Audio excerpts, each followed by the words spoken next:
Welcome to Rules of Villainy episode 67, where three new trading card game players quest and challenge their way to the competitive top tables, discuss their opinions on Disney's Lorcana. This evening, we'll be covering the latest news in Lorcana, answering your questions, and going over the latest developments in the metagame. I'm Villain Vince, joined as always by my two co-hosts, Villain Andy, and the mayor of Lorcana himself, Brad. How we doing, gentlemen?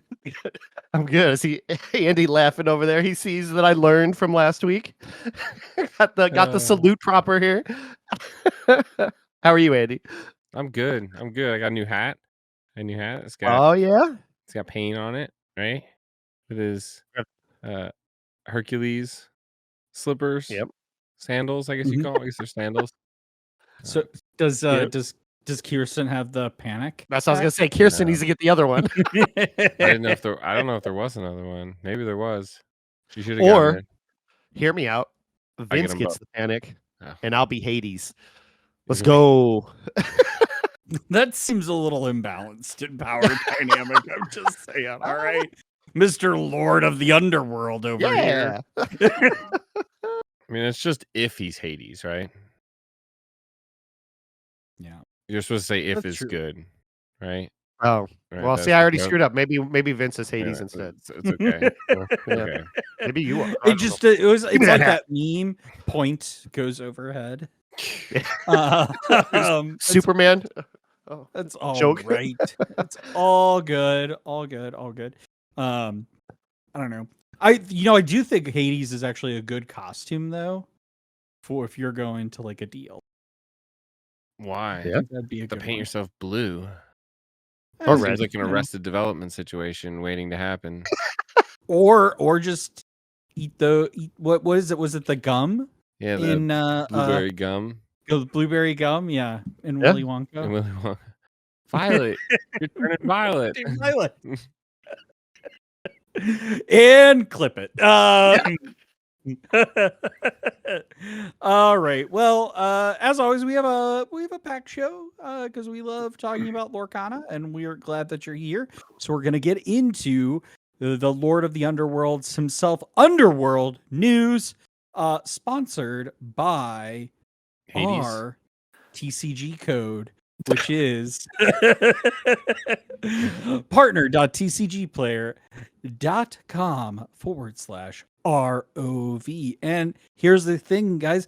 It doesn't cost you anything. If you're looking to get cards to go to the DLC just in a short amount of time here, you should go and you can use that code, and it's not going to cost you anything. But it's going to help out the podcast that you love so that we can spend that money in order to help our community build these events out. You went So- the right way with that. I thought you were going to make a joke with it. But no, that's absolutely what he goes I to. thought Listen, for sure you were going to say at I'm not over here- casinos. I'm not with, over like, here. I'm not over. Yeah, I'm not over here. Scrooge McDuckin diving into a vault of money here. We're not a nonprofit, but we're not doing this for our own like profitable purposes here. We're Yeah. really trying to give back to the community because we love this game. But with that, set champs. Another week gone by. I think what is this weekend 2, 3? Yeah. Weekend 3, right? Two. Yeah. Weekend No. 3 or no. Wow. The weekend 3 is the one we're coming up on this weekend. yeah. See, But it yeah, feels it's like came up on us, and then we're in the midst of it. We got 2 more set champs before we head to the DLC. So like, That's right. you guys Yeah. do. I only have one potentially if I play on Sunday because I'm booked all day Saturday. But Okay. yeah, Well, I'm It's the booked on. perver- I'm booked on Sunday too. it's the so. proverbial we. All right, I'm not looking at y'all's calendars. Okay, it's not synced to my Why? Outlook, all Why? right? Why not? Why? Why not? Nobody Why not? cares whether you have, apple picking with your in-laws on. how dare you? That's weekend exactly or what we're something. doing. It's Is it actually really? pumpkin. Yeah, No, yeah. it's Well, it's pumpkin. pumpkin. Yeah. I was just thinking a festive fall thing that families do together. Yep. My Yep. family plays Lorcana. Me and It's true. Kirsten will be at Set Champs. We hope to see you guys there if you're in the St. Louis area. If you're not, good luck. If you are, Stay A tuned. medium amount of luck. feel free. Either to way, stay concede to tuned me. later Yeah, in the medium podcast amount of luck. as we talk more about the meta. But yeah, so how was this weekend for you? And you didn't go to any, right? No, you I ran did. one on Sunday, Brad. I ran one on Saturday. Saturday. At game night. Yeah, we had four or five different ones here in St. Louis firing all on Saturday. And so I didn't have you at game night with me to allow me to play in that one. We had 12. I think you fired at 8 at Fortuna because that's your home store. So you opted to go there. But it went really well. We had one hiccup with the Play Hub that they resolved easily. I got in touch with support. They told me, hey, just do this. Got it done. It was just a click of a button.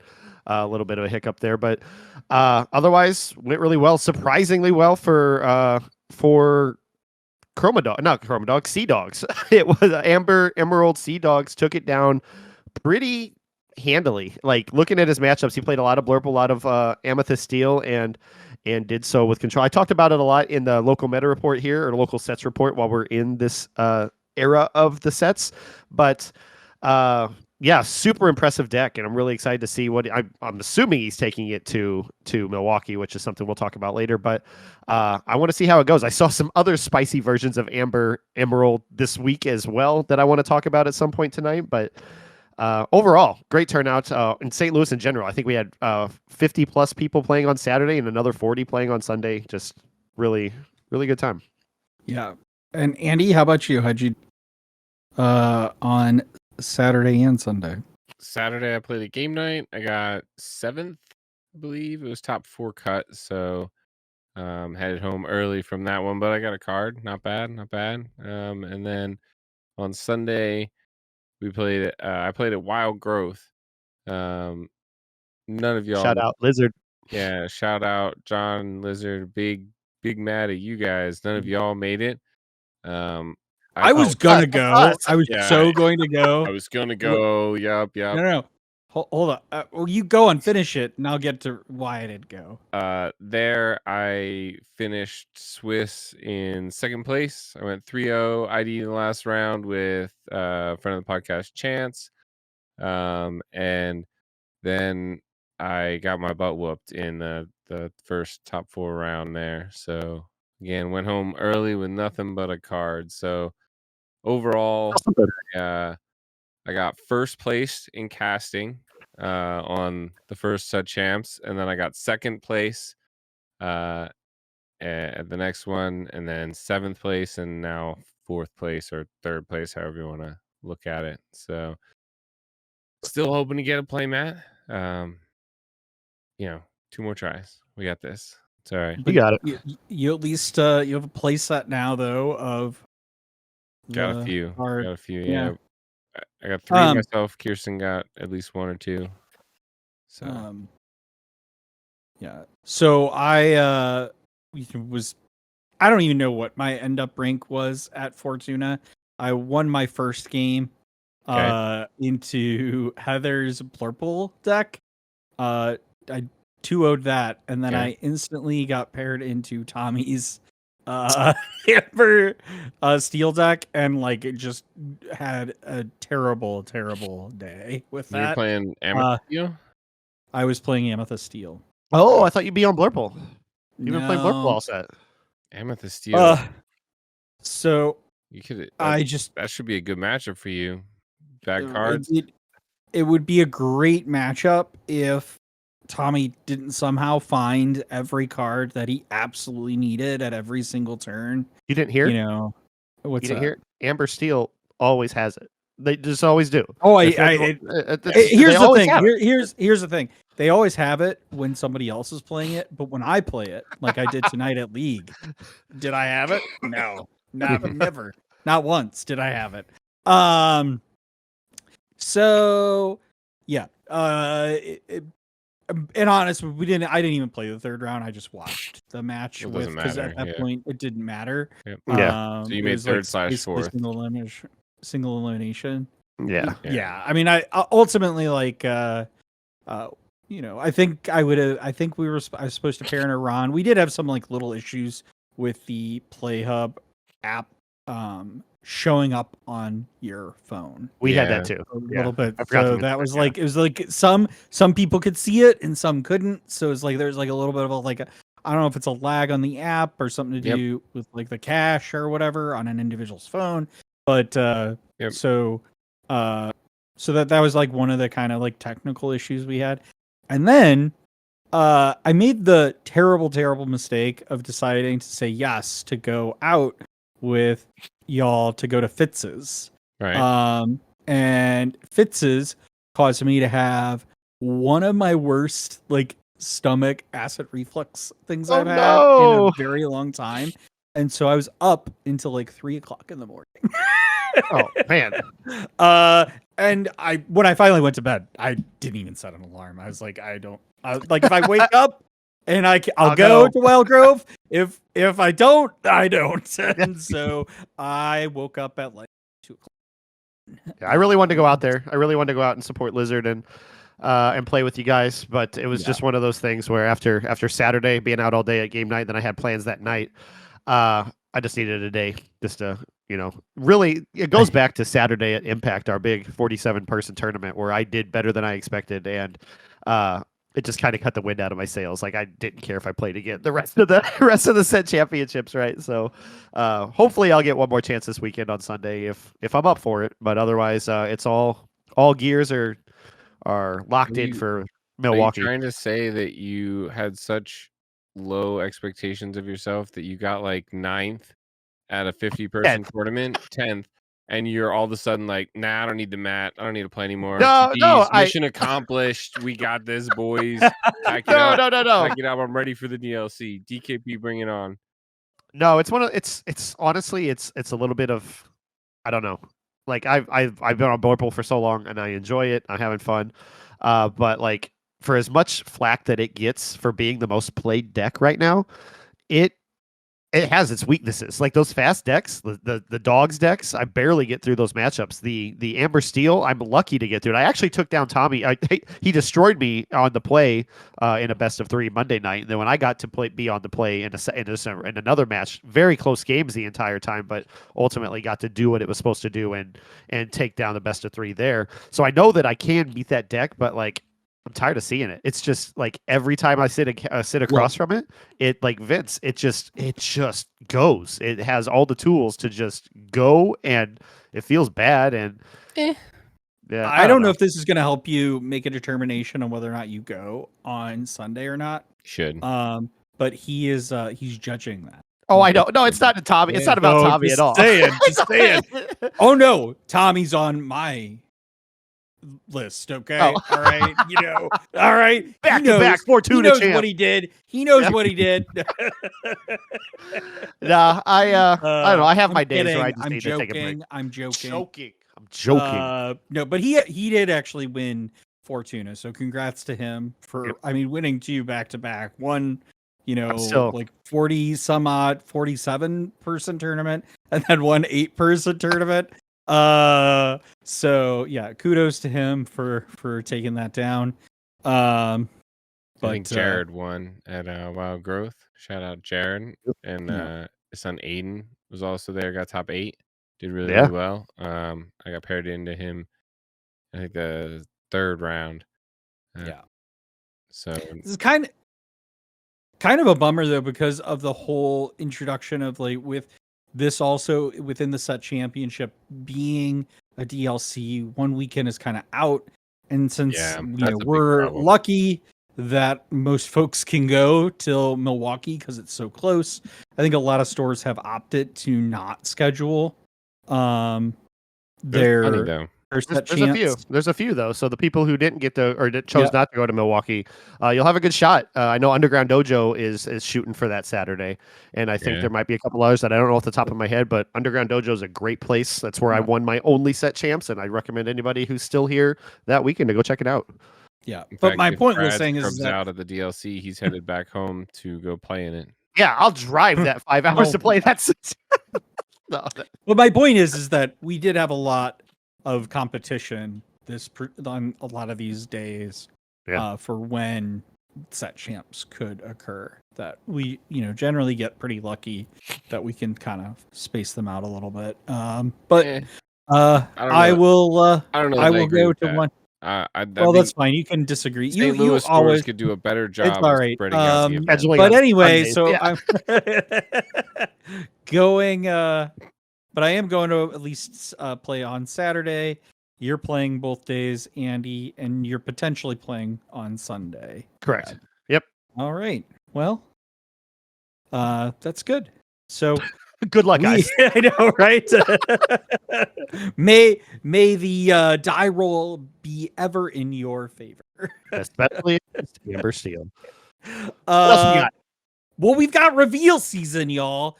We just found out about we didn't just find out about this, but we've started to get the set. It's Whiskers in the Well.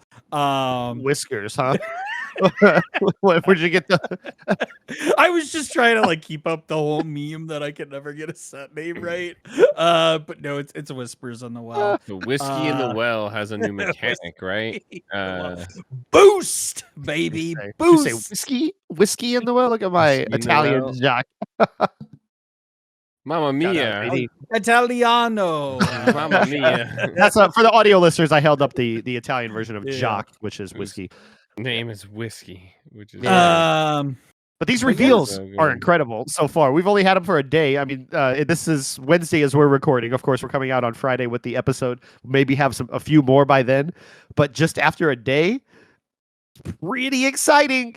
What do you guys think? Is there anything stand out so far? Well, I'll tell you one thing that stands out to me is how ahead of the game the Rules of Villainy podcast was about gargoyles and the fact that we had an expert interview with the mayor of Lorcana himself. You want to talk a little bit about this? Because I think this is fascinating. And if you haven't seen it yet, you should go watch that video. We'll wait. We'll wait here. And maybe we should put it on audio. I didn't even think about putting it on Jackalope audio. asked for it to be on audio. Andy, I will shout out Andy especially for all the effort that he put into the production of that video. I talked to Chip. Chip is a local here for those far and wide who don't know Chip here in the St. Louis area. Entirely just a big Gargoyles expert. He's been wanting this in the game for so long. PhD in Gargoyles. Literally. And I asked him about this months ago and we could never make it work out, and then we finally were like, we know that the reveals are coming on Tuesday, are starting to. We know we've already had conversations about what we think about some things here and there or whatever. We got to get this done. So this past weekend we sat down, we had the interview, just me and him face to face on Discord without any of the stills or anything that you see in the video. Andy took what I thought was just me botching the entire thing. Chip was incredible, and Andy took it, put in all the graphics, all the what am I Cut looking out for? all The- these the- parts from the yeah, video as well. the descriptions, the Right. descriptions of the gargoyles that Chip was describing, and made it this just a great introductory video if you're not familiar with the property whatsoever. And I'm so proud of it and so thankful that we have somebody like Andy doing that, and Chip to educate us on the property. Honestly, it's a really great. I haven't finished watching the whole video, partly because I thought originally, in the notes when we were originally discussing this was going to be a 20-minute video. I thought it was. I was crazy. To think it would be a 30-minute video. A lot of characters. Yeah, we did do a lot of characters, ensemble but it was cast worth stuff. it. So It was worth it. It is definitely a video to go check out. Honestly, I think it's if you're interested in what these characters do that we're now seeing in cards, but also and Chip, to his credit, he really is the expert in gargoyles. Goes to these panels, has been at panels and conventions, and not going to be there. He's going to be the presenter. Yeah. The expert when it comes to gargoyles. So you really should check that out. And shout out if you want to follow him, he's Gargoyle Glimmer at Gargoyle Glimmer on Twitter. And the one thing I will say that so far with the reveals that we've had, we're going over with the exception of Demona, who we anticipated was going to be Amethyst anyway. But everything else, ink-wise, with the characters, we're wrong so far.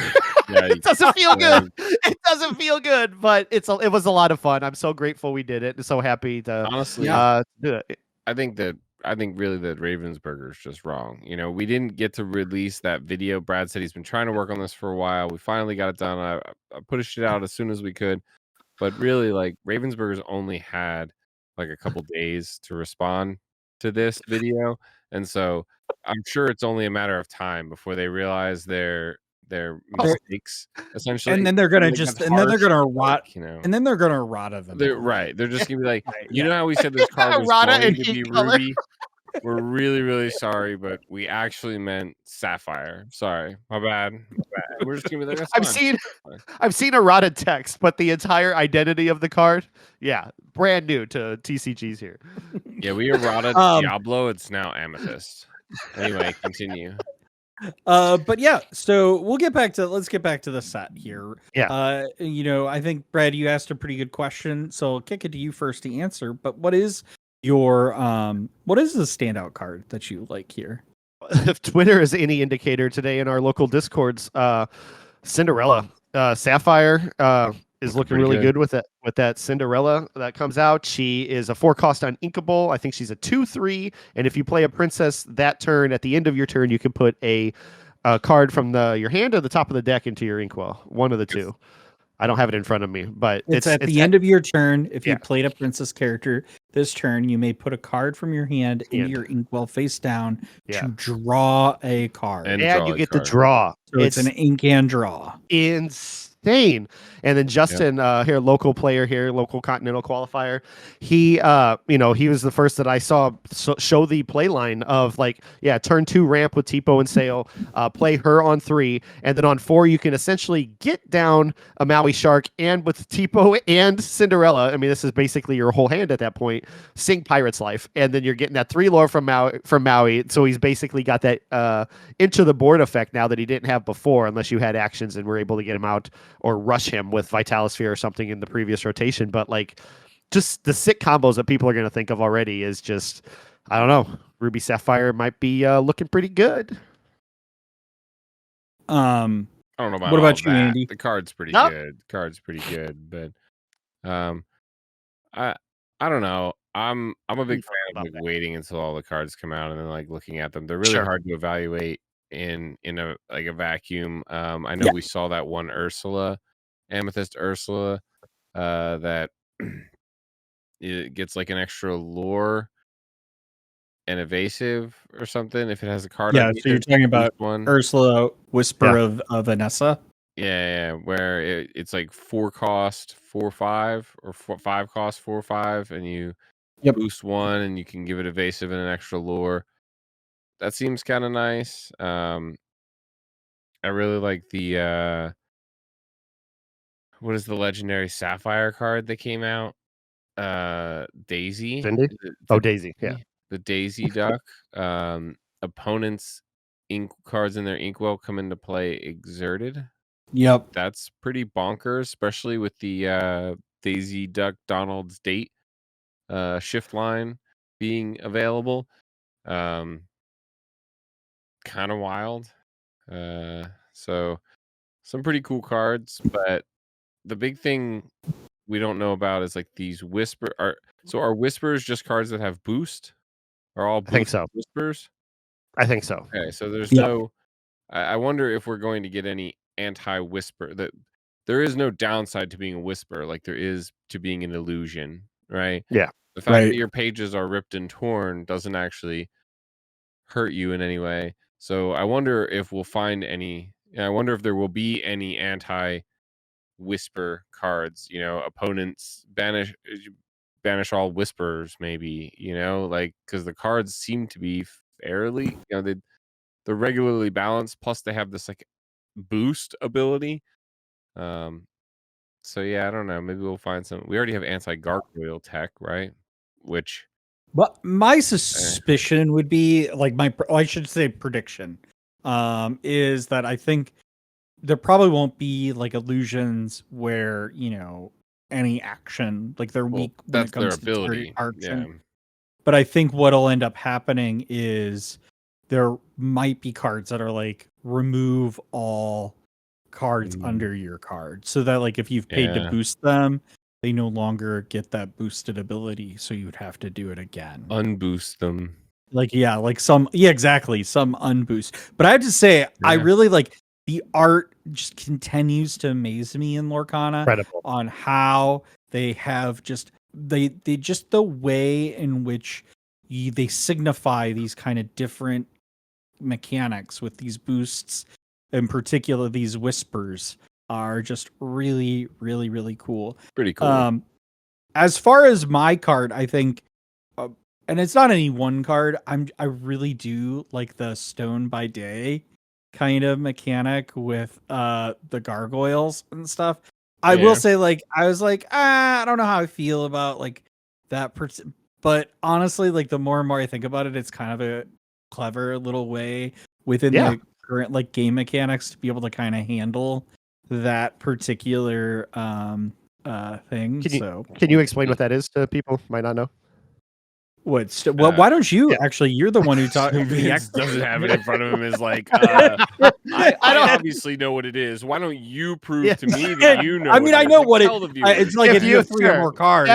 Every gargoyle that we've seen so far has the ability Stone by Day. If we talk to Chip, you'll find out that Demona that changes in the canon, but in the game currently, Stone by Day is if you have 3 or more cards in your hand, this character can't ready. So I mean, we have Broadway came out as cards? Yeah. Well, with Demona it is. Maybe it's different on the other ones, but I guess they're all the same. I'm looking at Demona. I thought it was 3 or less cards. Yeah, so if you have 3 or more cards in your hand, this character can't ready. And it punishes you for having more cards in your hand. Yeah, so you're going to be playing this game of hand, so it's really bad into Clarabelle. Yeah, because of like your welcome and bounce cards and things like that. I thought it was the reverse. I wasn't paying enough attention because I was just imagining Vince saying, "Oh, I love the Stone by Day ability," and then it's like cuts to Vince like in a little kid's outfit, like, "I'm so happy to play my Gargoyles deck," and plays them all out and exerts them all, and has got this huge board of characters, and then the opponent just goes, "Bend to my will," discards all his cards, and then none of them ready. But nope, it's actually the opposite. Whole new world. None of them ready. And that card's not illegal, so it's infinity. This is Can we talk about my hilarious skit commercial, Vince? Can we talk about one more card? At least one more card. This 2-cost let's do it. Ruby action, Next Stop Olympus. It's got Hercules on it. It is if you play this character, or if you have a character with 5 strength or more in play, you pay 2 ink less to play this action. So essentially for free. Yeah. So additionally, ready a chosen character. They can't quest for the rest of this turn. The next time they challenge another character this turn, gain 1 lore. So as we're talking about Maui Shark just a little bit ago with the Cinderella, this action with him on board gets played for free. And if you combo it with what is legal, since it just got reprinted in Fable, the One Last Hope, your Maui can now challenge readied characters. And so that action just gets recycled out of the discard, played again for free, and just, it's absolutely insane. Some big combos. Crazy. Yeah. Yeah, that's pretty cool. Plus you gain not only do you not only do you gain the lore, you also get the lore off the shark, Maui. The shark. So, yep. So pretty great combination. But I think that's all really great. We learned a little bit more also about winter spell. Like we're going to talk more about Whispers in the Well as we go on here. Pre-orders do come out, I think, early November. Well, not pre-orders, but it'll be in your LGS early November. Pre-release. Pre-release. Thank you. One more thing. Words I'm having trouble with today. Go on. One more thing about Whispers in the Well that I just discovered like an hour ago. Apparently it's been out there for a while. There's a mystery going on online with the news articles that they're releasing, their Discord messages about the main stages. They're putting little clues in there, capital bold letters that I Whisper. Yeah, whisper. But there's a mystery happened. They're throwing little clues in. It looked like to be bold capital letters in random places in the articles that they're releasing on the website and throughout the Discord. So keep an eye on those. We are tracking it on the Rules of Villainy Discord. If you want to join and follow along, we're going to try to decipher it as it happens. You can join at the link in the description below. And there is a thread in the general channel where we are, again, going through it, trying to figure out what they are hinting at. It's going to be a lot of fun. Yeah, pretty exciting This stuff. week on the scary door.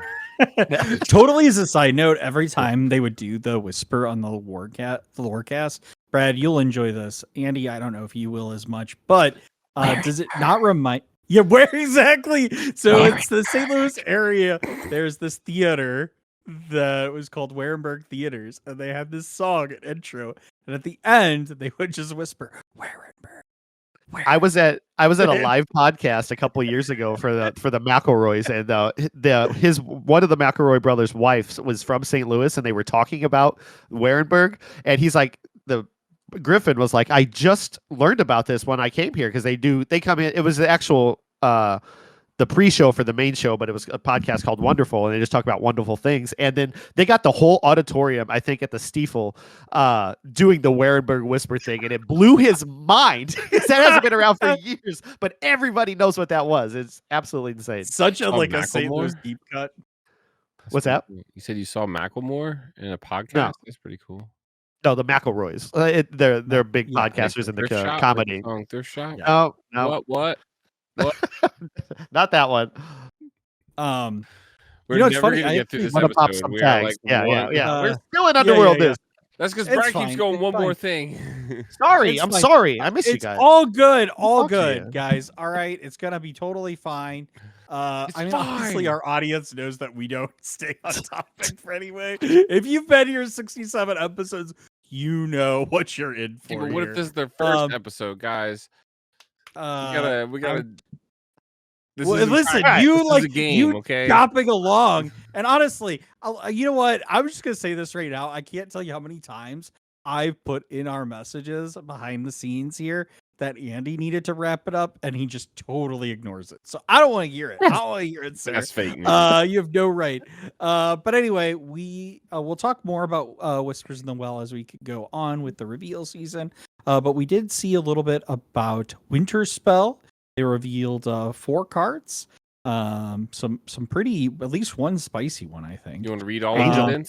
You want to? I'm not gonna read all of describe them. them in great. I'm not gonna The read spiciest all one. of them. What else Spiciest did one they is reveal? Angel. Angel is the Angel. Yeah, spiciest one. yeah. It But- doesn't encourage you, but it gives you tech to go second and be, not behind. Cinderella. But at we, home. Yeah. but we also now have a name for the set afterwards. Wilds Unknown, right? I believe Is so. It's a wild something. Wildly. I couldn't hear it. overthrown. I couldn't hear it over you shouting when you saw Woody.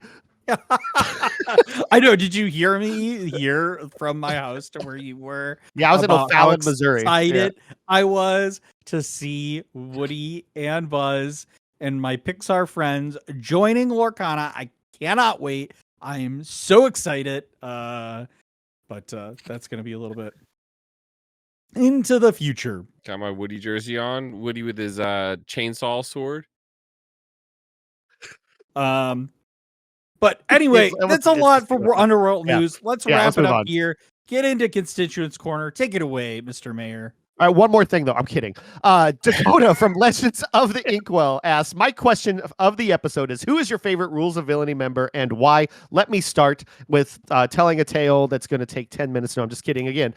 My favorite member of Rules of Villainy is somebody you probably don't know, Dakota, but you will as he comes up in the ranks as he gets older, a 5-6-year-old named Reed.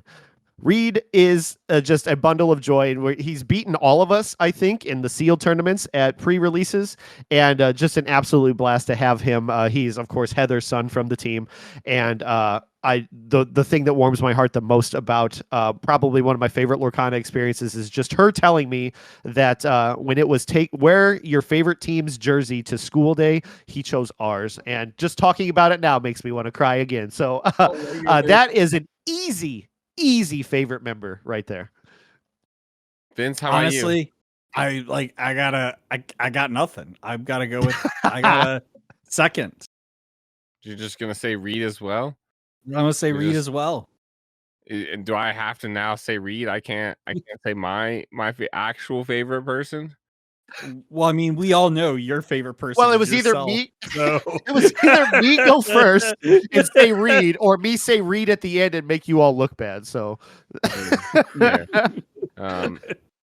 Yeah, I don't know. Mine probably has to be the best like player on our team. Like, it's the Michael Jordan of Rules of Villainy, essentially. And that's probably got to be Kirsten. So, oh, I gotta say Kirsten's my favorite. I was over here She's- flexing like it was 'cause me. she's my wife, and I have to. And Yeah, she's I was also gonna your say, wife. like, yeah, she's also your wife. Honestly, had I gone first, that's who I was gonna go with. Because if you think I was choosing either of you, you're wrong. That's what Dakota wanted. He wanted us to fight. Speaking of fighting, we need to have We got that villain showdown eventually. But we do need yeah. to continue the village showdown. That's been like pause. Long-time viewers will know what we're talking about. For those that don't know, catch up. yeah, Get on one the of us, bandwagon. one of us is ahead of the other in points, but I can't tell you who until we release that. I don't we- remember we've- who. We've Year-old done content. one event.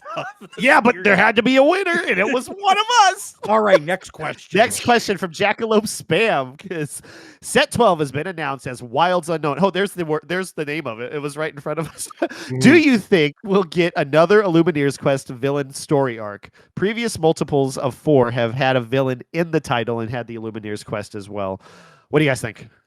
We talked about it a little bit in the Discord, but Yeah, so we already I think, I mean, we talked about this before the podcast too, and Vince kind of like said he didn't necessarily buy into the Lorcana conspiracy theory, but we've essentially been told that Fabled is not part of the lore for Lorcana, which would mean that the actual next 4th set of lore would not be Wilds Unknown, it would be the next set. But I think the spirit of the question that was being asked is essentially, who do we think the next big bad is? Who will get the next Illumineer's Quest? Who will next try and thwart the Illumineers in the game of Lorcana? And I said it we had a great chat about it in the Discord. There's a lot of great theories there, so you should definitely check out our Discord and join us in that conversation. But for me, I think it still has to be Hades. I'm still holding on to that Sapphire Hades card that is like, yes, Ursula is doing all this nonsense. Now I can like start, implementing my devious plan while everyone's distracted. And it's like, it doesn't get much more like black and white than that, So Little do you know, it's gonna be Lotso Lovin' Bear. lots of Lotso, my hugging bear. Uh, Bro, now I love that now. I want it to be Lotso. He was so diabolical, man. he probably is one of the most diabolical villains. I honestly, used to when you have put a it- giant Lotso that think- actually smelled like about it. strawberries. all the. But lots I of think stuff. I agree with Andy on this. That like I think Yeah. we've long try to call Hades Yeah. on this, and I think like all signs point to Hades. I mean, especially with the lore that we've seen about the crown, and that developing The passing. iconic card. Yeah. So I think you're right that we're probably gonna finally see that. Now, whether it's in set 12 or 13, I mean, It'll probably start who knows? developing. Yeah. But the Yeah, who Illumineer's knows? Quest, we don't know when that'll be. Yeah, who knows?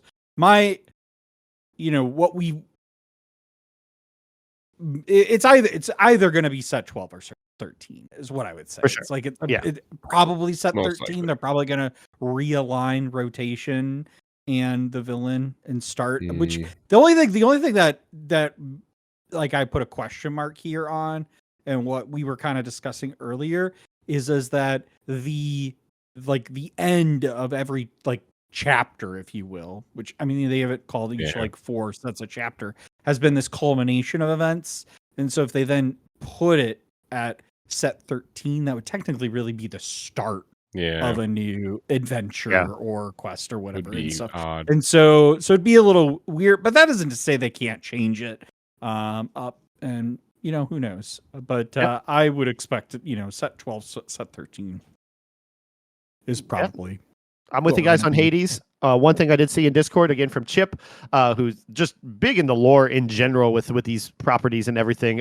Magic at the Spell was an interesting pick, and his reasoning for it made a lot of sense. They've been doing a lot of those like Tailspin, DuckTales characters, introducing all of those. That it's, Yeah, we you saw know, Launchpad, right? yeah, Actually, you know what I just realized though? Like, I try to think of like if we're on a 4-set, cadence, 4 sets per year. If the first set is like, hooray, we're fine again, and then the second set is like, ooh, what's going on now? The third set is like, stuff's really starting to happen. And then the fourth set is like, big bad, we have to fight them. Like, this is the boss fight, right? So we know that, you know, Fabled would have been the celebration, right? So we skipped that. It's not part of the lore. The Whispers is like, ooh, what's going on? Whispers. Little droplets in the, caverns. So Winter Spell, though, if Winter Spell is where things start really getting weird, right? it's Olaf. It's Olaf. No. Who is the villain in that movie, Brad? It's Elsa. Elsa. It's Elsa. Elsa He's is he's freezing. on this kick No. of It's Elsa being the Marshmallow. villain. More But likely, though, but more to tie into what I actually said. Hades, fire, right? So how do you get rid of fire? Snow. Just saying, maybe That's what I. how they're trying to keep Hades at bay a little bit by maybe Elsa froze Lorcana to keep Hades at bay. That's what the fire department does. Is they just shovel snow. Yeah. uh, Yeah. though, honestly, now that we're talking about it, though, you kind of point out one thing that leads me to believe that they are changing the rotate, like how they're doing this, and set 13 will be the set that we have Hades, is because Fable, if they had followed the pattern, should have been the set champ should have been a hero, because for Reign of Jafar it was a villain. So we've had two villains back to back, and we know we're having a hero for the next set champs. So With Daisy Duck, right? Right? That's who they said, right? Yeah. That's the wild. That's the winter whiskey in the well. Whisper in the well. Whisper in the well. You're Winnipeg- not gonna get me. Winnipeg in the Whispers well. really well. So if they follow that pattern, Right. then there'd be a hero for Wilds Unknown, and we would have a Mowgli. villain again for Winter set Spell. 13. Oh, right, 13, right. Okay. Well, we would have a villain for Winter Spell as well. Right. So if they follow that pattern, but who knows if they do or not? We don't even know that's a thing. It's just what we've had in Yeah. front of us. So Next But yeah, question. Good talk there. Last question, and then probably the most important one, is something that everybody should consider, is from Lucas. He asks, how do you stay positive when you are not doing well in tournaments? I've done pretty badly this set, and I'm struggling to be optimistic about it. And let me tell you, Lucas, I think we've all been there in some regard. Like there are, it doesn't feel good when your decks don't do what they're supposed to do, or just, when I've had my days where I struggle, and the main thing that I do is I lean on all of you, everybody here, and the community that's built us. And I remember why I play the game. I play it to have fun, and sometimes you're gonna have less fun than you expect to, but ultimately, like, you have to, it's hard to do, but you have to remember, like, hey, this is supposed to be fun. It's not my day. Sometimes luck is just not on your side. So, and there's just a lot of things to consider why, things are going that way, and then just kind of brush it off. I probably, out of all three of us, I struggle with it the most to remain positive at times. And I have to, talk to my friends, everybody here in the community, and remember that we're here to have fun, and it's not that serious. How about you guys? Andy? Yeah, I mean, it's rough, right? Like, um, I don't know. It's how to stay positive. It's really just, do you want to play the game, right? How does a football player stay positive when they're not doing great? You know, they hit the gym, they hit the practice field. Um, you, They look at their bank account. yeah, you know, okay. How does anyone, who's in a performative, setting of some sort feel when they don't perform at the level they'd like to, right? You just, um, all you can really do is go back and practice, try and learn from everything, you know, everything that you've been through. It's tough, right? You have these tournaments and you play for 9 hours straight in a set champs, and then you come home and you're like, what even happened? Right? Like, I got Men in Black blasted at the end of this day. I don't remember nothing. I can barely tell you my matchups and stuff, but um that's it I had some experience in, like, grinding sort of like ranked, in video games and things like that, and it's the same kind of thing. The way you get better is to try and learn something from every single game that you play. Try and take something of value, something that you can remember and use to get better every single time. So, um, you know, we've said it before, there's a finite amount of fun to be had in any given game of Lorcana, and sometimes it's not you that's having that fun. And it stinks because you want to be. So you have some fun with your friends. Hopefully your opponent is fun. It's hard to be sad losing to the mayor. But you know,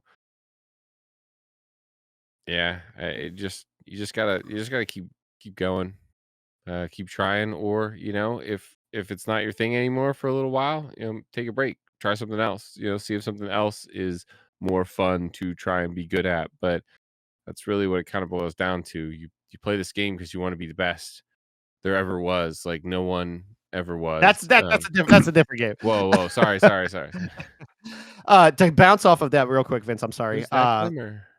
Yeah. Who's that glimmer? That's good, Oh actually. my god, it's Mickey Mouse. Lucas, what I would recommend as well, and I've actually seen this in person. Other players here who have played in a very competitive environment week to week to week have went to other stores where it's more casual, more just open play, try out some ideas, just have fun. And I've had them literally tell me that it's the most fun they've had with the game in forever. Like, if you're playing competitively constantly, it's got to be draining. Like, it has to be. I feel it week to week as I'm playing sometimes. Like, maybe I'm just gonna play something else now. Like, when my casual league comes up on Monday night, I'm gonna bring this deck and just have fun with it because I'm just tired of the grind, right? But the what really stood out to me the most is like that exact story.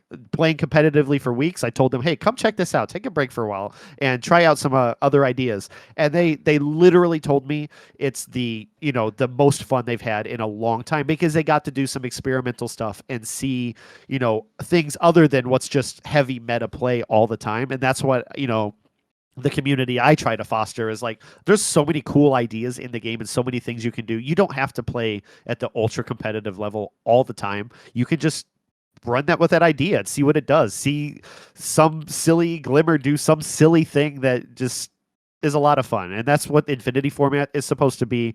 And some of these fun cards that Andy will call jank, but then he'll see these fun combos that we're like, okay, yeah, if you're having fun with it, that's what it's all about, and that's what I recommend. If you want to stay within the Lorcana confines, I know Andy was suggesting go try something else for a little bit, come back.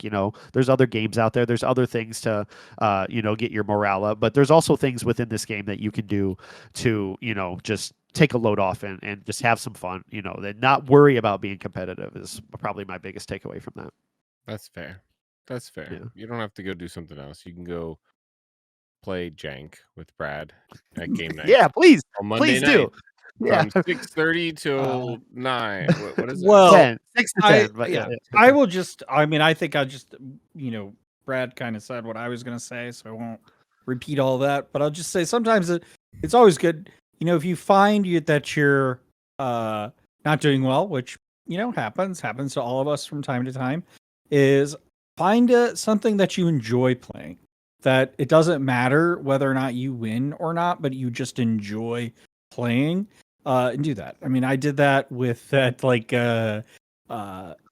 that Sapphire Emerald items deck, and I just I lost so many games, but I had so much fun playing that deck. And then the second thing, which I mean Andy kind of alluded to, but it's also it's okay to take a break. I say this a lot to folks all the time, is that it's totally fine to take a break. I often I haven't been to game night in a while because I have also been taking a bit of a break, so I don't go to multiple leagues a week. I've just been going to Fortuna, my main league. But even days where it's man, I don't really want to go play, I go to just hang out and maybe I play a match here or there and stuff, that's why I think what's great about casual leagues is there's a community and stuff. And sometimes at Fortuna, we play multiplayer because we're man, we've been grinding out all these games, and this happens at game night occasionally too, to just have multiplayer games, do something different where the competitive stakes aren't as high. Yep. So anything else? Final? Yeah. No. Yeah, I agree. I agree with a lot of that. Not all of it. Yeah. I mean, All right. not all of it. Great answers. Great That's answers. fine. Thank you for writing in, to everybody who wrote in. And if anybody else would like their questions answered, please feel free to join the Discord. We have a Constituents Corner channel in there where the questions get asked. A lot of conversations happen before they even get on the show. So feel free to join and be a part of that, to get your question on the show there or on our socials or the comments below. I said this backwards, at Rules of Villainy on all the socials or the comments below here on this video or audio. So I obviously don't have that scripted out in front of me. So that's my spiel. Vince, let's go to the main segment, shall we? All right. Well, this is going to be the short segment because we spent so much time elsewhere. Andy, you got 5 minutes. Tell us about the meta. No, we got plenty of time. We got lots of time. I'm just going to cut a bunch of that stuff out from the beginning anyway.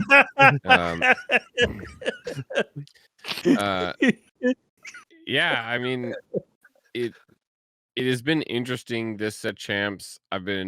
I feel like I've been trying to take advantage more of the local metagame.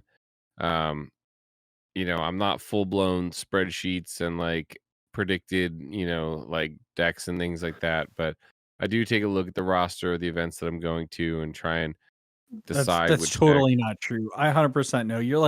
You're Frank Karsten. You've probably created an AI that has scraped all of Frank Karsten's information so that you could then input all that data. No, I've just tried to do all the hypergeometric math. The Maleficent stuff was really important to my wife Kirsten, and we've been trying really hard to win it. So we're I'm looking at the rosters and I'm trying to figure out what the best deck is to play. Not necessarily the best deck in the format or the best deck that I play or the most fun for me or anything like that. So I've played a lot of different things and practiced a bunch of different stuff. I do feel like Amber Steel is this sort of enigma. It doesn't ever work for me. It doesn't ever work for Kirsten. It doesn't ever work for any of the people I play against. I've rarely seen Amber Steel work other than when I refresh my phone and it says Tommy won at some event. I guess obviously we watched it work at the Elsa set champs. Impact. There was a dual Impact mirror match. Yeah. But when it's a mirror match, one of them is going to work, obviously. And we did see it work in some of those matchups, but it just Amethyst Steel, I think, does really, really well into Amber Steel. Blurple is supposed to be a terrible matchup. I don't have that much trouble with it. I feel like that is a very, very doable matchup if you can play it right. And if they don't get sort of this nuts hand opener, I feel like Blurple is supposed to beat Amethyst Steel. I, for some reason, have a terrible time with that matchup, and definitely It's tough. It's um, tough. and gonna start leaning on my team a little bit to try and figure that out. The Blurple Mirror, nobody else is listening. You have a trouble beating Amethyst Steel Amethyst Amethyst Steel. with Steel. Blurple. Amber Steel for sure. No, Amethyst Steel can Amber be Steel, tough. I think, is easy. I'd be glad to play any matches with anyone on Blurple against Amber Steel and try and help you beat that matchup, because I think it's relatively doable. It's just More doable it's than doable. people think. It's doable. Honestly, I thought I was like, so tonight at League, I was like, let me give Tommy's deck a chance. Did I win a single game? No, probably with not. that deck? No, I did not. Not on the play, not on the draw. It not did easy. not do what I needed it to do. But somehow, whenever I play against that deck, It does they get everything.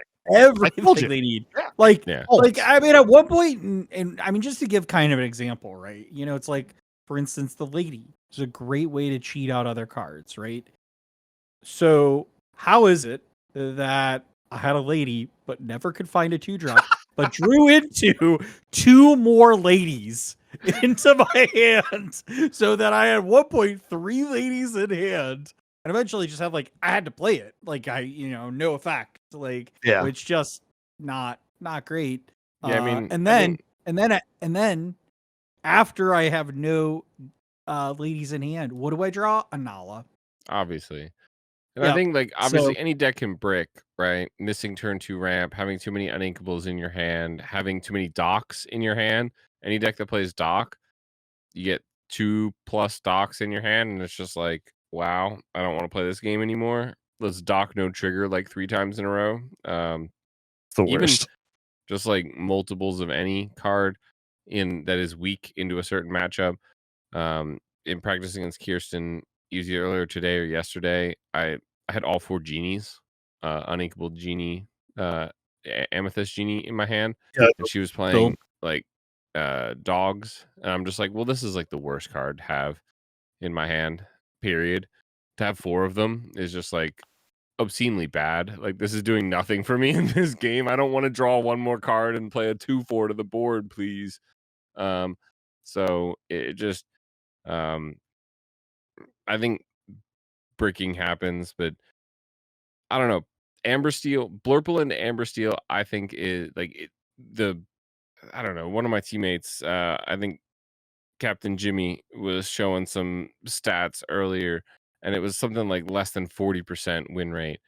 Blurple had into Amber Steel, and that does not really line up. I think I can win more than 50% of the time, in my opinion. But I don't know, man. At the same time, these same that match I stats, feel is really, really hard. It's I'll very hard. say this from the Blurple side, which is why. Brad, when you said you were surprised that I wasn't on Blurple because I've been playing it, it's because I had some challenges against the Amethyst Steel matchup, and I was It's like, tough. you know what? I want to play Amethyst Steel and see how I like it. And maybe if I play it, I'll learn a little bit more about it, so then I could be better at playing it. And actually, what I just found is that I like its matchups better than I do the Blurple matchups. Especially, I kind of like the mirror better. Blurple mirrors, in my opinion, are kind of one of the just the 7th circle of hell. Because they just take so utterly long. No, they don't. You're just playing me. I'm kidding. No, I'm not. But no, I'm joking. They do take long. Yeah, it's not just a you thing. It's I know what you're getting at, but they're very long matches. Yeah. Amethyst Steel matches can be really long too. Honestly, I think you're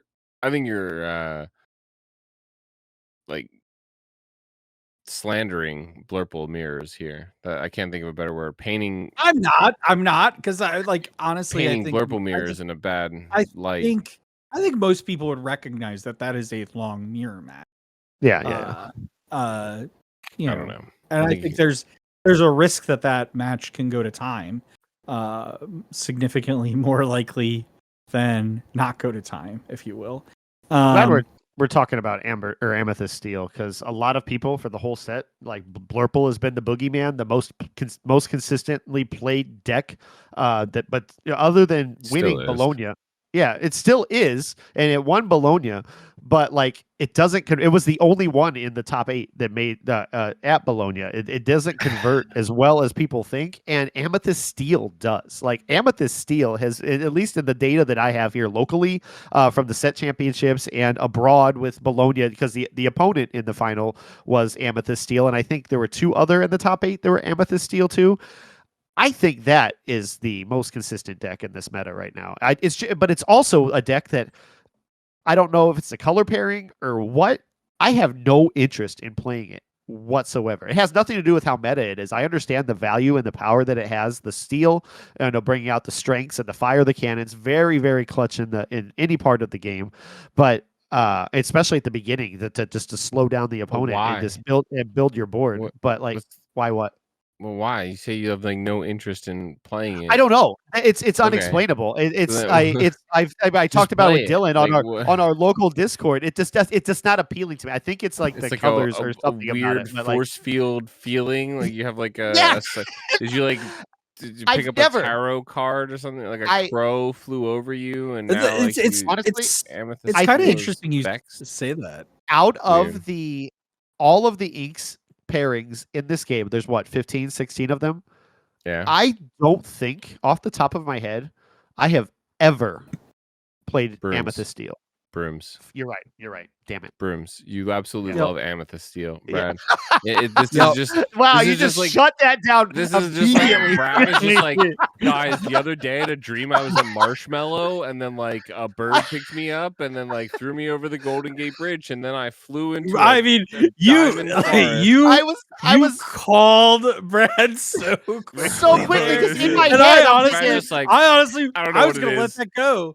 I was honestly gonna let it go, but in my head, nope. I'm thinking, I was like, I don't think I've ever played an Amethyst Steel deck, but Brooms, you're just over here hating on Amethyst Steel for like because you can't bring yourself to hate on Blurple, and you gotta hate on something.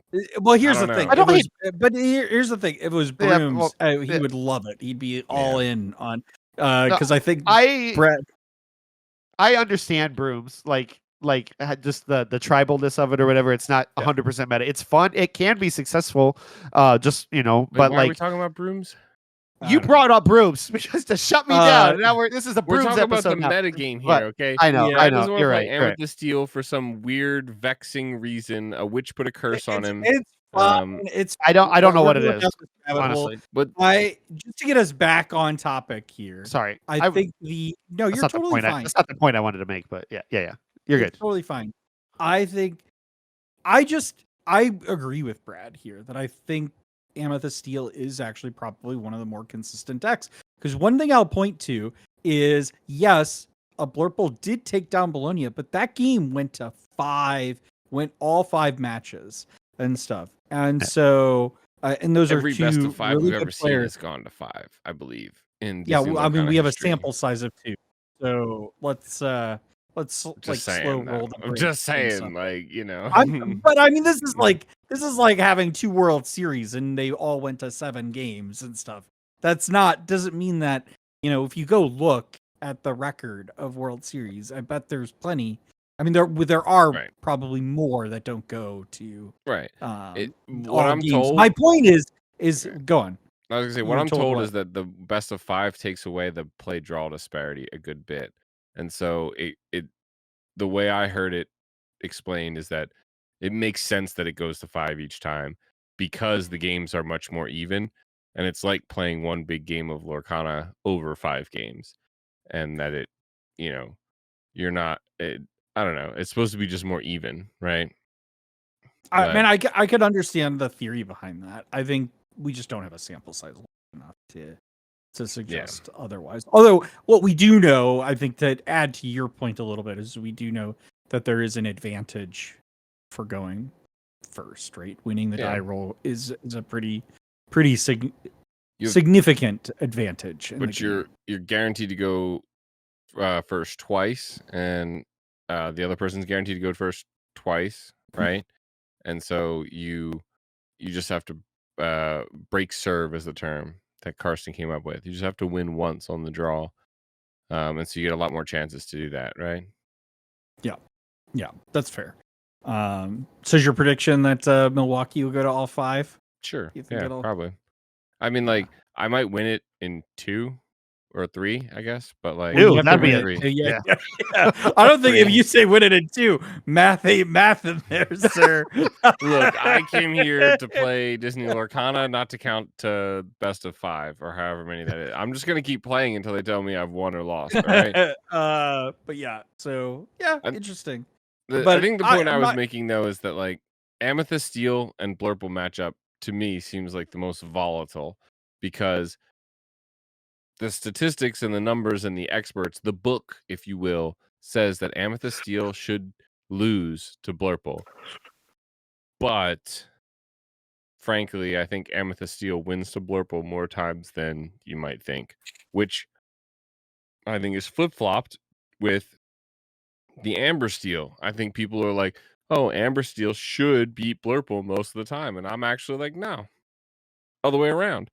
I think Blurple can actually win against Amber Steel way more than you actually think they can if you play it right. So that is an interesting dynamic that sort of exists. I'm hoping that some of my teammates will be able to help teach me how to beat Amethyst Steel with Blurple. And then I'll be able to use that plus my Amber Steel beating knowledge, and Blurple will be the deck that continues to reign supreme because I really like playing that deck. I have a lot of enchanteds in that deck. Going back to Lucas's question, that's what makes me feel happy too. I make a deck with as many enchanted as I can in it, and right now that's purple. So Diabolical. I just think it'll be interesting. Ultimately, it's like a meta play. But one thing I think why I tend to agree with you, and I'm surprised the data doesn't support that. Amethyst Steel is better into Blurple than it is in practice that I've seen. Is that I feel like Amethyst Steel is a response to the prevalence of Blurple in the meta. And so as a result, It's also a just pure the meta right now is just a board heavy challenge meta, and you have the tools in there to control it with cannons and strength. You have Calhoun that threatens the lore on challenging. You have the discard the discard with the Cobra that's overstated because it's an illusion. You have the White Rose that people are taking in, and then you have the draw from Doc, which you guys always seem to find in either Yzma. Amber Steel or Or Amethyst Steel. Yzma. Yzma is Dumbo. finally getting her Dumbo. value, and then Dumbo I've been saying for weeks is this is the Ink. deck where Dumbo is the most valuable because of all of the evasives on turn. 100% agree that Amethyst Steel is the one deck so far that I've like. I mean, I really do when I play Blurple, find myself inking Dumbo more than I play it. Because you but know you when have I better play, draw options than Dumby. right, but when I play Amethyst Steel, I actually do find that I do play Dumbo. Like it is a valuable card I still ink Dumbo to a lot. play. I still like him a lot because I feel like I'm going to fight him later. You don't want to play him on do curve. have better. I do think there are better draw options still in that deck. Well, yeah, I mean, but Amethyst, I still think I was gonna say Amethyst does 3, right? So like it's Yzma, Doc, and Dumby plus evasives, right? Genie. Yeah, and Genie is not draw. That's just replacement, right? Replacement. You could then otherwise you okay. could tell me Diablo is draw. No, it just replaces itself when it gets banished. Sure. So Doc, Yzma, and Dumby. Dumby has the ability to be the most sustainable, like over the long term, can draw you the most cards. Like it has this super high upside, especially like Brad said, with all these evasives on your turn. But the reality is, by itself, Dumbo is a 4-cost 3/3 that you play on the board, and then if they remove it, you get absolutely nothing for it. You have to already have an evasive on board. You have to already be able to pay 1 and turn it sideways and not have it be threatened, because evasive on your turn doesn't mean evasive on their turn. So you turn that thing sideways and then they swing a Calhoun into it or something like that. It is a terrible card to play on curve. by itself. Yeah, Hundred Yeah, percent. so 100%. you play it not a great slightly later on 5, Mm-hmm. right? But then you still have to have an evasive. Yzma, I think, is the best one because it is play it, it survives, you draw 3. That is a very reliable, more consistent thing. Doc is the most reliable because no matter because it's what, an ETB. yeah, because Right. it's an ETB. Yeah. Yep, play Doc, get 2 cards. It's the least amount of cards though, right? So Yeah. uh, Well, and it is the card that is most likely to get stuck in your hand because it's uninkable. because it is uninkable. Yep. So it is one of the I mean, we talked about this. This is one of those things that can just get stuck in your hand, right? Like you could also have multiple, docs in hand. I've seen that a lot. Hey, we've had it, but yeah. Have you seen what Ron's been doing, or what Ron did last weekend to get around the uninkable challenge of Doc? It's wild, and he got it from Kristen, Grapes Kristen. But instead of running 4 docks like all steel decks basically do, 3. he ran 3, and then he ran 2 magical maneuvers, which is a 2-cost inkable action that you return a chosen one of your characters to your hand, and then you can exert a chosen character. So at the same time, you're returning a dock, ideally returning that dock to get that drawback, and then you're exerting something on the other side that isn't exerted yet, and you have the Calhouns and whatever else, the challengers to challenge into that board and control a little bit even more. And I was like, that is an actually really good combo there. Especially if you're struggling with uninkables, which I don't think Amethyst Steel really does, but like Doc, most of the time he comes out and then he's a 1/3. He just sits there until somebody deals with him. But if you can get extra value out of the same Doc, I was like, that's actually really, really clever. You can do that with Nim Elephant. Kristen, Grapes Kristen was also one that I think, I don't want to say she pioneered it, but I learned it from, I saw her doing that and thought that was a good idea. Nim Elephant in Amethyst Steel, because it's just such a hard card to deal with for most decks. But sort of going back to the meta, I feel like we had Amber Steel as like the very first deck that everyone was like, this is gonna be broken. This is just gonna be super hard, impossible to beat if it hits the nuts. Blurple was the first sort of control deck. Amethyst Steel very much felt like an answer to Amber Steel. It said, look, we'll do the same things with steel removal, but we have much, much better value cards. And as long as we can even slightly keep up with you, you're going to run out of gas and we're going to have the card draw from Amethyst. Blurple then got better because it should be able to beat Amethyst Steel. If you don't go fast enough, you don't beat Blurple. Then we had something like Dogs come out, which really, in my opinion, is the biggest problem for Blurple. Yes. Chroma Dogs is near unbeatable, in my opinion. With the only reason I got around Hunter's Dogs last night, actually, is he never found us in the 3 games we played. I think we played 3. Yeah, he never found the Chromacon, not one time, and I was thankful for that. Without the Chromacon, though, it is still potentially just because Big Lady is one kind of annoying to deal with for Blurple without like an Into an Unknown or Hades or something. But Big Lady brings back these characters. They are overloading you with too many characters and they're turning them sideways, and Blurple won't be able to keep up if Blurple doesn't have like a Rafiki opener into a Tipo, into like a Mim Elephant, and like be able to take a bunch of this stuff out and stay on board.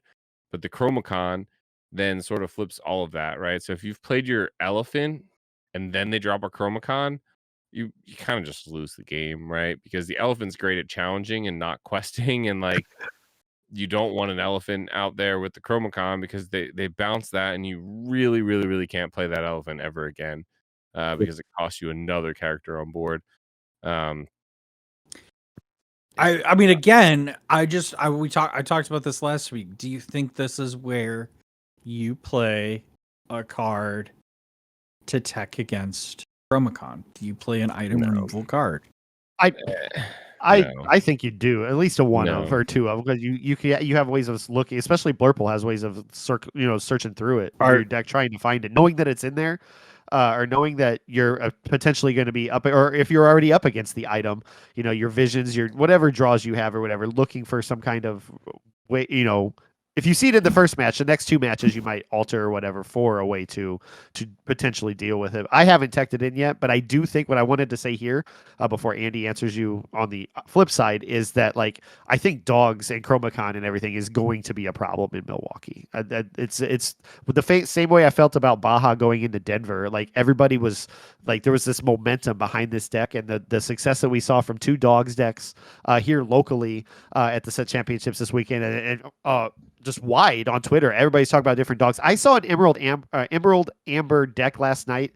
Dylan was running that was not even a dogs deck, and it was absolutely a nightmare to deal with. Circle of Life shenanigans and stuff. And Chippendale, 8-cost Chippendale, like, comes out, and whenever you ink, you can just pull something back from your discard. All kinds of reanimating there. I think he called the deck Chippendale Reanimator, and I had literally nothing I could do about it. I posted a picture on Twitter of the final board state in game 2 where he had like 13 things on board to my Tipo. Ultimately, at that part of the game, I was just throwing it. Like, just like, do all your proper moves so I can take a picture of how absolutely insane this game was. I think Emerald Amber, or Amber Emerald in the correct nomenclature,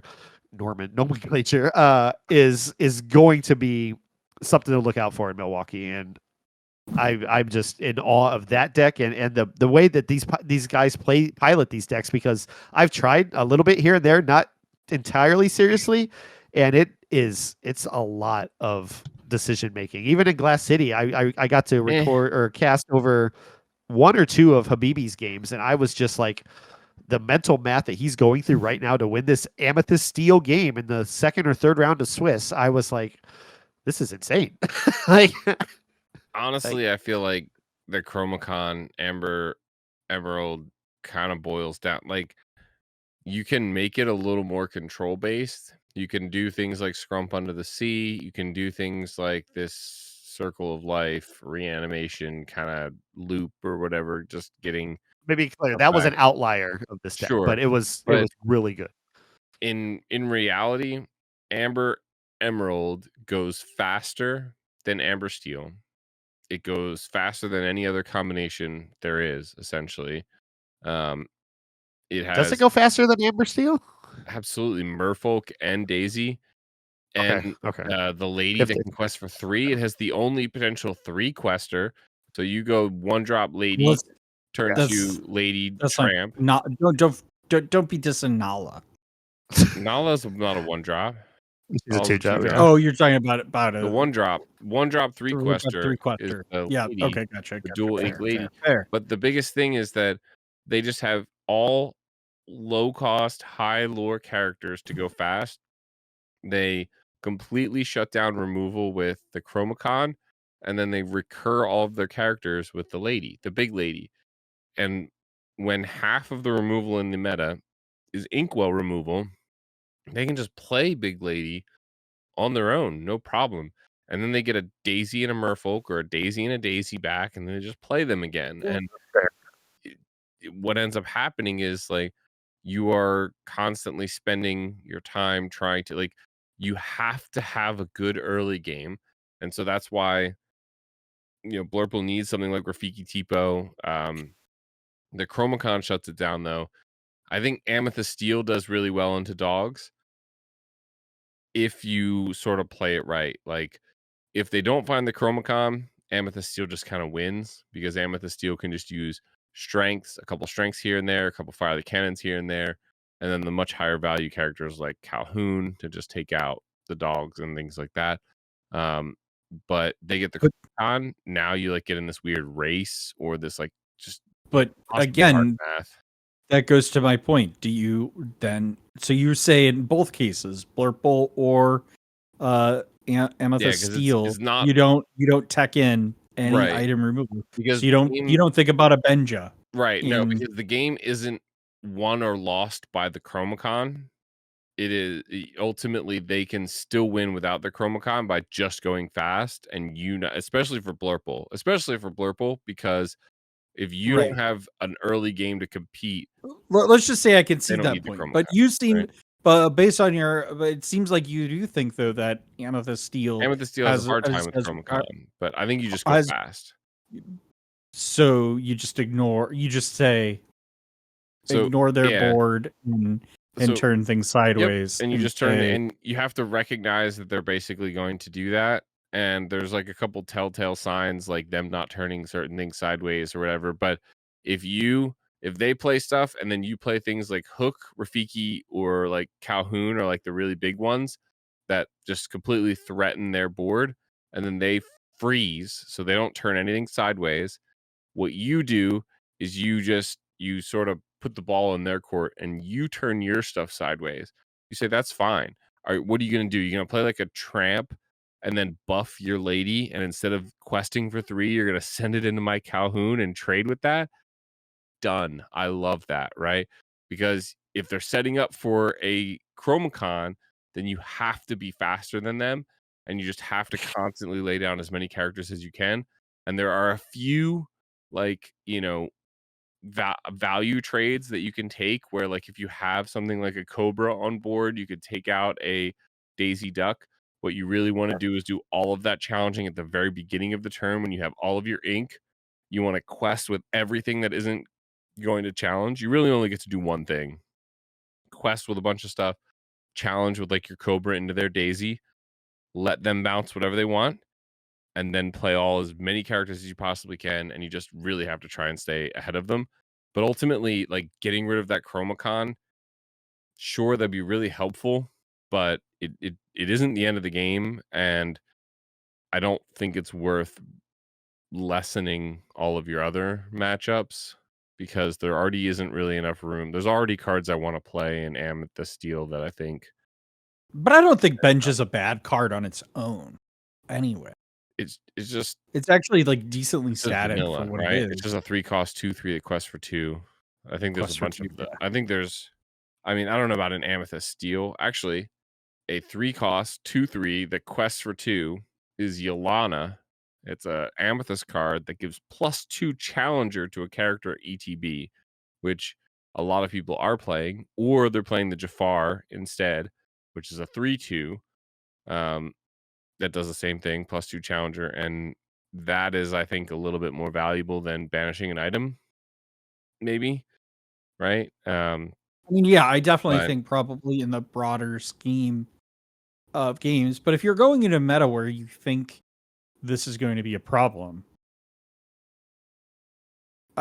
this is ultimately like right. I think why like I I just don't think it's gonna be a somewhat big enough problem. challenge your assumption is because I do think this deck will be a problem going into the DLC in particular. I think we're gonna see a I lot think of we're definitely going to see a lot more of this deck.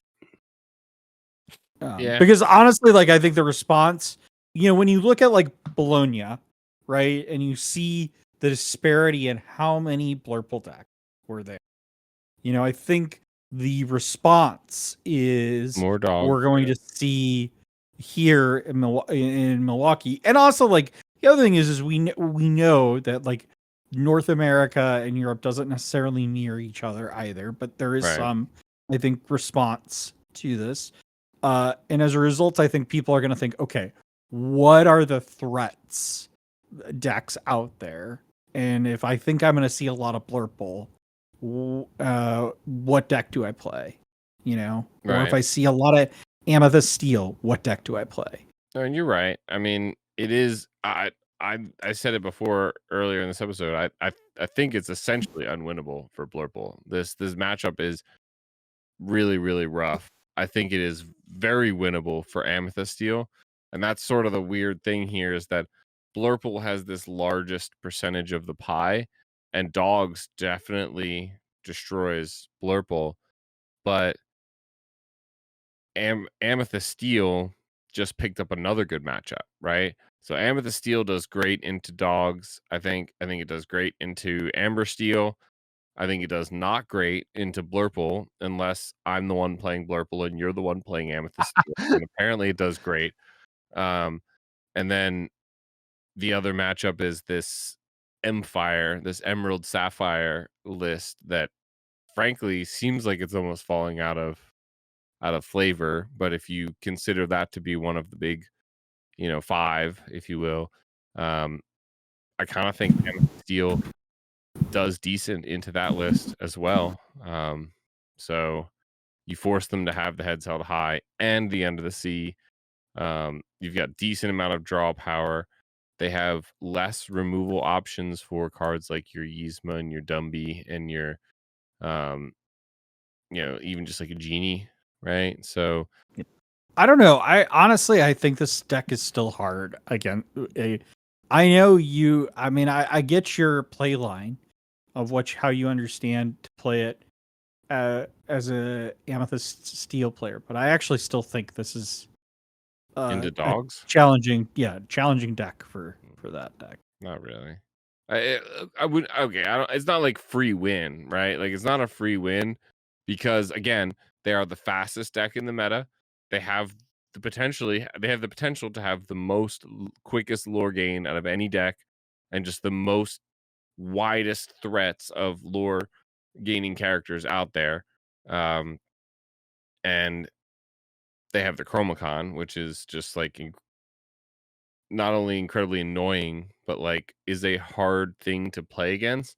Like you said, it forces. Brad said he saw it in the match that he commentated or watched at Glass City, where it forces this crazy game of like what to bounce and what to challenge when, so that what gets bounced and stuff, which I think ideally is not the best situation. You really want to try and just race it and not have to do that math, but I think it's very doable. I just think it's your deck in Amethyst Steel is designed to take out aggro because every one of your characters takes them out with an advantage and sticks to the board and gets to keep doing what it's doing. So you kind of just sort of snowball, and as long as they don't like have a nuts opening, then you just win.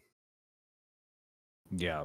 So what do you think is Amethyst Steel's biggest weakness? It's supposed to be Blurple, right?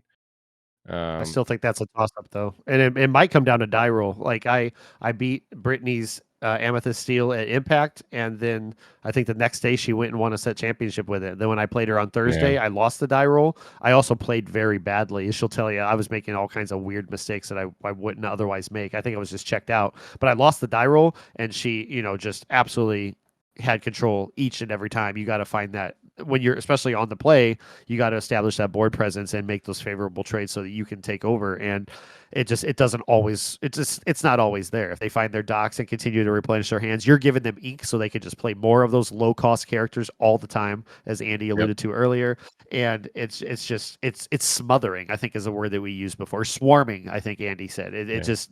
Amethyst Steel, like dogs and everything else, but Amethyst Steel is scarier because they hit so hard when you turn sideways that they just swarm you with characters and say do something about it, because there's no be prepared or any kind of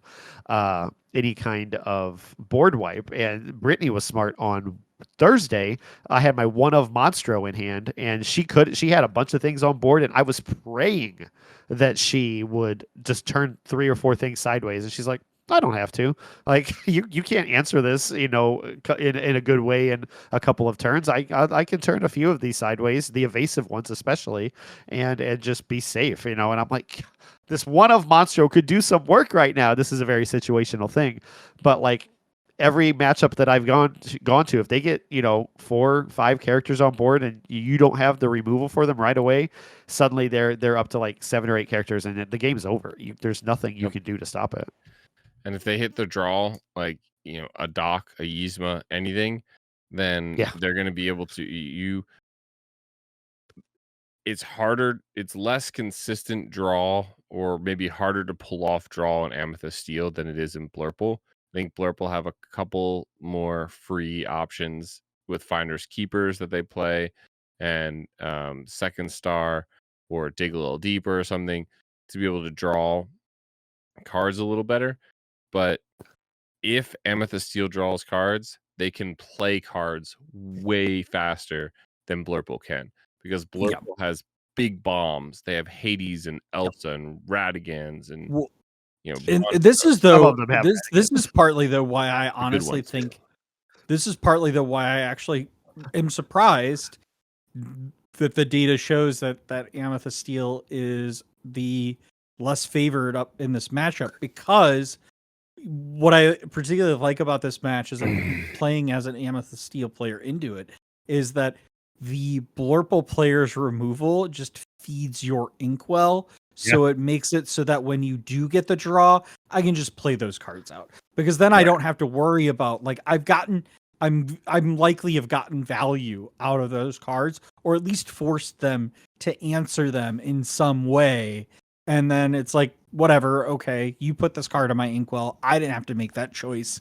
And you're just ramping me so that when I get a dock and I get 2 more cards, that I can just play them immediately. And I don't have to worry about, like the strategy of thinking about what I'm going to ink and stuff. So, and this happens no matter what, like, whether it's Yzma and you're getting those 3 cards, just finding the ability to just play them right off the bat, I think is just so nice. Because I found that when I was playing this matchup against Heather, for the set champs and stuff. And I mean, one match, one game, if you will, is not a like representative sample by any means, but I certainly found that it was it's like, oh, you want to Hades this? Great, thank you. I got the ink, and now I can play, like, draw, it's like, that's true. If you don't get the draw, that's a whole. It very much feels like game. Aggro mid-range control, like the aggro, the Amber Steel, the dogs have a lot of little characters that these other decks, if they can get their characters down and keep up pace, their characters survive, the aggro characters do not. Then you got mid-range where, like we're talking about here, Amethyst Steel and Blurple, these mid-range characters, they still have a lot of them. And if you have your draw, it's great. If you don't have your draw and you top deck a Calhoun and you just play a Calhoun, like that's not great. You want to be able to be drawing 3 cards, play 2 Calhouns and a hook in one turn, right? You want to be able to play so many stuff that they can't deal with it. And it's mid-range. And so when they do have to deal with it, it still hurts a little more than these aggro cards where you can just sort of snowball a lot easier. It costs more to deal with them. And I'll tell you what, another card that I think is somewhat underrated in Amethyst Steel, though, is the Lilo. Oh, I like the Lilo a lot. I like it a lot. Yeah. It's because it's like, oh, I played, a genie, and they play genie. It's like, oh, well, this genie's safe. I'll quest, and it's like, boom. It's a weird example too, because a lot of people would expect that Elsa and Genie would, but you're right. You're right. Never happens, bro. Yeah. I would never turn my Genie sideways. You obviously have Elsa. Elsa Genie is the general thing, but the Lilo is something that I've seen a lot of these Amethyst Steel people put in as well. It's a weird card too. Just a quick tangent about it real quick is I love the +2 challenger on play, but it's weird that there's a whole other half of the card that gives +2 challenger on quest, but you don't have any aliens in the deck to trigger that. Like most of the time, but it's I just don't, the I don't think you. But I guess I would just point that I think that's a weird example, because if you were worried that you would have a Elsa, why wouldn't you just quest with the Genie anyway? Because if you play the Elsa, I turn your Genie sideways. You gotta force him to have it. Yeah, but you gotta force him to have it. And the follow up to it too, that Kristen we're getting getting her more aware of, and the more that the reps that I run into with her is that your own Elsa. Most of the time it is Genie Elsa, and then leaving damage out, and then you got to remember that the Belle's coming out after that to move that damage, and that's something that she wasn't on her mind prevalent on her mind in our matchups. I'm like, okay, I know after a couple games and the same mistake happened again, I'm like, what card do you think I'm going to play this turn? Do you want to take that back? Because she has to assume that I have the Belle. I don't always do. But like after I do this Genie Elsa combo or whatever, and I have damage on my board, and you just played a Calhoun or something that like you have to expect that I'm moving some of this damage somewhere to control my board, help health up my board. Health up. Yeah, because Clean hypnotic up my strength board. exists as well. So Yeah. I don't think most people would exert a genie when you have an opposing genie or something that can Well, threaten. yeah. I mean, I think Yeah. if you're playing, but But yeah, I get what you mean there. Like the Lilo, for me, I love the Lilo and the Skater Mim. Last week's Villain of the Week is I love playing them when your opponent has tapped the board a bunch and mathed out like what can challenge what and quested a bunch of things, and I'm just like, oh, were you By the thinking way, I only did this much damage? Boom, Lilo. right. Well, I mean, because then that also does Mim allows you to make favorable trades with something like a genie. Yeah, Now like the 3/4 genie. right. With the 3/4 Because now you can I just now think you it's can a surprise. yeah. Yeah, right. I mean, my only critique, I mean, I would just love, we talked about this last week, but man, there's so many times that I just wish that Mim was like the Lumiere, where a cave, it Yeah. wasn't just Challenger +1, but it was just +1 strength. yeah. But because like, It's rough. then you got to think about the math on how you quest that out a little bit, and that can get a little complicated. But anyway, any last thoughts before we move on to Villain of the Week? Best deck? Is Amethyst Steel best deck? I don't know. It's got to be I'm Amethyst guessing. Steel or Blurple. I really like Blurple. It's a little more fun to play. I feel Yeah. like if we see enough Blurple, personally, the mirror is just like this battle of the wits, right? It is, who's better, who's got more Radigans in their deck. I do. That's me. Who do you think you are? I am. But Amethyst Steel statistically seems like it has the most better matchups. It very much feels like a Ruby Sapphire and a Ruby Amethyst kind of situation here. Ruby Sapphire was a little more control, a little more high roll, a little more fun. Can make better decisions. It could really just win the game. But Ruby Amethyst had this like very even matchup spread where it's like, very consistent. It's this sort of, it does good against a lot of decks, doesn't do terrible against any of them. So yeah, it'll be interesting to see. I'm still probably between one of those two for every future event, any foreseeable future event. Are you still doing the Radigan Cameo stuff in your? Cameo is hard to get off. I think I've dropped that for a little while. Radigan, I still think is just way too good. In fact, I've gone He's a up good to spice. 2 of them. I've gone up to 2. Oh of them, wow, you're a because better. I hate having to get rid of one early when I know that I still want it later. Yeah, But I still have one Radigan. I dropped Camille for a Void Stealer. I dropped but, Camilo. I am trying Void Stealer. I also dropped Monstro. I don't feel like there's good enough situations where Monstro. I haven't used Monstro in so long. I know. Like, it's I just hard dropped to, it.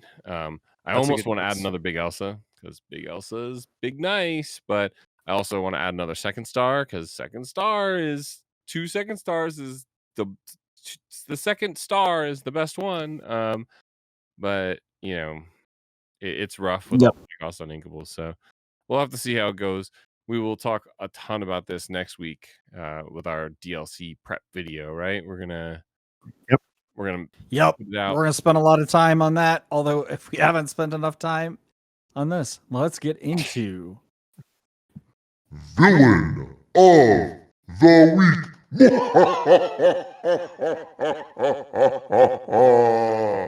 take it away, Mr. Mayor.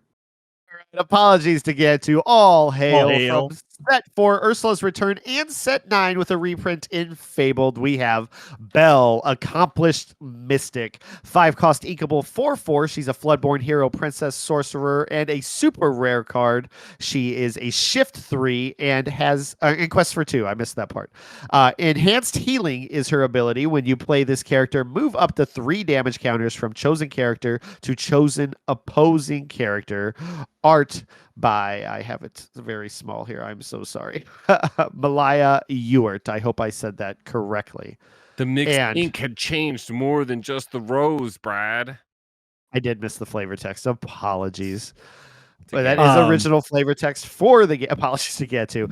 Before we go into the utility of this card, yes or no, is this one of, if not the most beautiful cards in the game? I definitely think plain it is art, or are we one talking enchanted? of the. Or of well, the- we will get to the enchanted, which is also No, very I beautiful. swear to God, please don't pull the enchanted out. You're just gonna make me mad because Oh, it's my now I'm one definitely pulling case. it out. I'm pulling Well, out I the whole got playset my that I have, one- bro. I don't have it ready.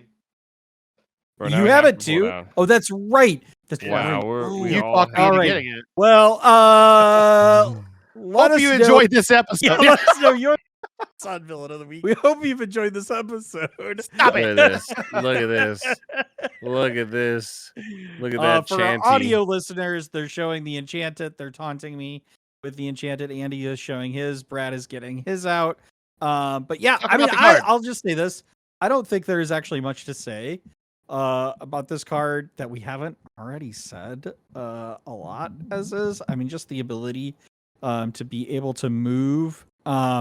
So Brad is taunting me even further by showing the not only the enchanted but the promo card from and Andy's now doing the same thing. They're both showing me the promo card from Disneyland. I'll just to Blame Nettie. exemplify what you're not seeing is me holding either of those cards because I don't have either of them. Yeah, just a couple more well- blurple chanties hanging out. No big deal Yeah, or and anything. Andy's also No. showing his Dumbo enchanted and Hades But enchanted. yeah, let's talk about the card. It came out. We all oohed and awed when she was revealed before Ursula's return, and she didn't really find her way in yet at the beginning of Ursula's return. She kind of slowly found her way as more like shift target. Maybe not even the shift target was what made her more available It's better or used in removal left the Blurple. game. Yeah, better removal left the game. She was already in Blurple before rotation, 2 or 3 of there because of the damage that's left there with the Elsas and such, as we alluded to earlier in the main segment. But she is a strong 3 or 4 of in most Amethyst decks now, including the Amethyst Steel. How many do you run in that? At least 3, right? 2? No. Just 2. Wow. I was But- one for a while, but it is a really good card. It's just you don't really go to 5 as consistently as often. But when you play Blurple all the time, as we have talked 4 about, of. you're Hard getting 4 of. so much ink all the time. No, I'm talking about Amethyst Steel. As if you're running into Oh, Blurple, right, you're getting yeah. free ink all the time, right? So she's Yeah. not as hard of a play anymore. She That is would be true. natively. You agree? I agree with that. Like if you're just inking per turn, That's why like, I only you run don't 2, I think. But yeah, Yeah. it is. What It is a great in- card. Do you play 2 in Blurple or 2? No, Amethyst Steel. Yeah, Amethyst yeah. Steel. I just only played. I 2. said I played think this is 1 a- for a while. But This is then, a 4 of for sure in Blurple. Absolutely. Yes. Yep. Yep. And in a Ruby Amethyst in another world where Ruby Amethyst Flinger Dinger is more playable, this is also probably a 4 of in that list. for sure. Honestly, I've gone to the point of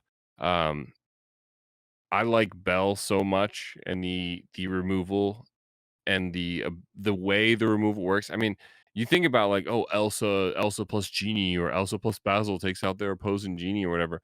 How about swinging into something, healing your character, and taking out another character of theirs? Like that is a huge tempo swing, and I've gone so far as to consider Knock. Right? Is that a 6 cost or is that a 5 cost? I think it might be a Knock, 6 yeah. cost or a 5 cost. That moves 2 damage counters. We all know about Panic, right? The 4 cost 2/3 quest for 2 that moves 2 damage when enters play. I've considered these cards because I want that same damage moving effect. Yep. They haven't quite worked out in testing or like, made it to the, the final roster, if you will. But it is definitely like a very underrated removal ability. It takes a little setup, but when it works very, very well. Yes. Great stats for when it doesn't work. I mean, a 5 cost 4/4. This is like the least bad card to just play without using its ETB kind of thing. Like it's not a bad card at all when you kind of get down to that point. I've been at times where I'm waiting for them to play cards so that I can remove them. And I've got like Hades, Elsa, Belle in hand, and I'm like, play something so I can remove it, please. And they don't, and I'm just like, all right, well, I'm gonna play a Belle for nothing just to advance the game a little further and try and pressure it. Yeah. So But, it's a good card. The moving damage is great though because it gets around resist. Right? That's what I was about That to is say. good, Yeah, too. And I think And we that's don't- just Vince important to does know a- that it's a put. Yeah. yeah, such a great thing. And Best you know what effect in the game.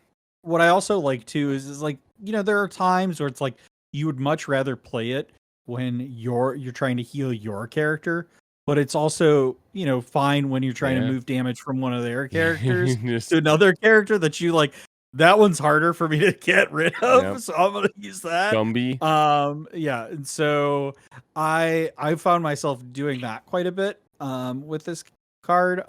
So I mean, just the utility that this has. I think like you've listed it out, Andy, right? This is just a good card for its stats. So even Very decent. vanilla wise, it's good, right? Like obviously you put it in your deck because of its ability, but if you have to play this without triggering it, you're not upset about it.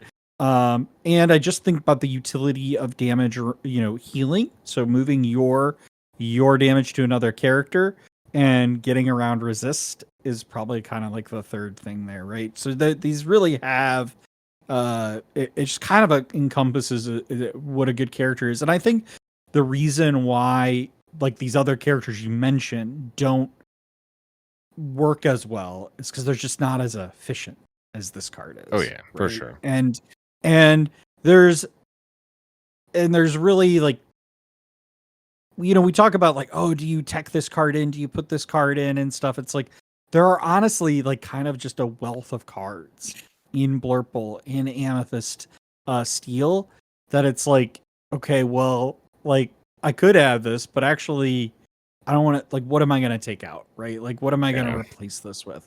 Because then you end up running into the Vince Hayden problem where you are too close. 72 cards.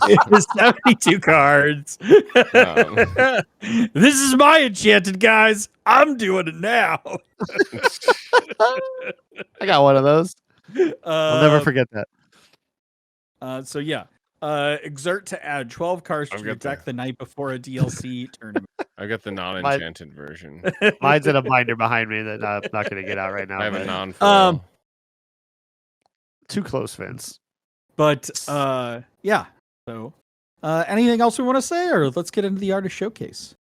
Yeah. Also, just going into the art, she has a playmat in the game that I regretfully haven't been using because I got the scar, but I should be because I'm running Blurple all the time. Just that art is so good. They have 9 cards in the game, 10 technically if you count both Bells from set 4 and set 9. A couple legendary, or one legendary with We the. we don't count that, but yeah. How dare you? same The art. queen.